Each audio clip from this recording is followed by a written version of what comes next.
Our democracy is at stake. Think about it.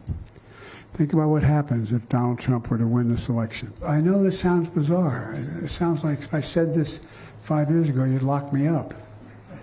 We got to lock him up. Politically lock him up. The same guy who has 3 other major cases waiting for him when he loses. And by the way, 34 felonies. Okay, less than 2 weeks ago, President Biden triggers a new firestorm, publicly and openly admitting the goal was always to jail his political opponent, Trump.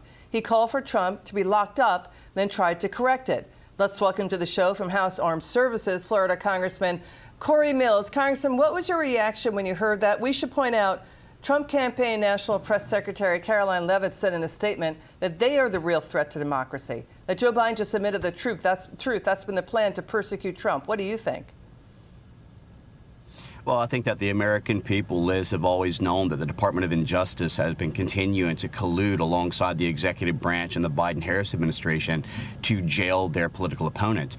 Not to mention that we just recently found out that Nathan Wade from the Georgia prosecution was actually coordinating and had multiple calls with the White House. And so we've seen where even Fani Willis's case against the president had been colluded as well. So look, they keep talking about a threat to democracy, and yet Harris is the only one who's received 0 elections as their presidential nominee, denying the American people their selection, which was President Joe Biden. So the real threat to democracy, Liz, is really the Democrats who continue to try and bypass what the rule of law is and what constitutionality really means. You know, the Kamala campaign Democrats, they're reportedly so angry Biden damaged Kamala Harris. By the way, she has yet to condemn Biden's remarks. Reports coming in, looks like instead the Biden White House is leaking against Biden to do damage control.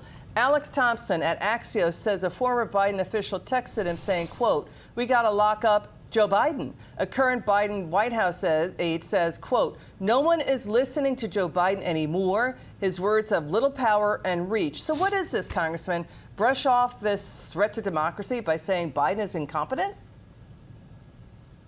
Well, I mean, they're always willing to try and throw one of their own or sacrifice one of their own to go ahead and try and save the narrative. Look, this is the same administration, the same party, and the same individual, Biden-Harris, who tried to talk about dangerous rhetoric by President Trump, and meanwhile was making comments like, let's put Trump in the bullseye. You had Harris, who actually was promoting the Minnesota Bail Fund to promote criminality in Minnesota during the 2020 riots. You had people like Maxine Waters, who was saying you should get in the face of every elected politician. I mean, look, these are the actual threats when you talk about dangerous rhetoric and threats to democracy is the left. And I think the American people sees that. And what they're going to do right now and all the way till November 5th, they're going to vote for the person who's going to help us build a strong economy, who's going to secure our border, who's going to prioritize Americans, and who are going to get back to being an America First nation. Congressman Cory Mills, a pleasure to see you again. Thanks for joining us.